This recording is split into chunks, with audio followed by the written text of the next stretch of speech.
Hey guys, today I'm going to tell you how to enable or disable core isolation or memory integrity in Windows 11 or 10.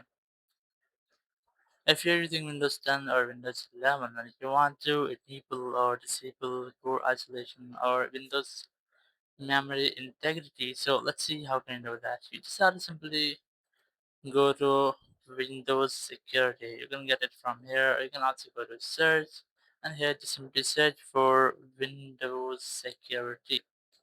Open it. Now once you have opened, you have to click on these three lines and then go to device security. Now once you are in device security, you must see core isolation here. Click on core isolation details, and here you might see the option of memory integrity. You can easily enable or disable it from here. So I've already enabled it. If you want to enable it, just enable this toggle or disable this toggle and your memory integrity will be enabled or disabled if you want to. So in this way, you can easily enable or disable your memory integrity or core isolation in Windows 10 or 11. Thank you very much for watching the video. Until next video, bye bye.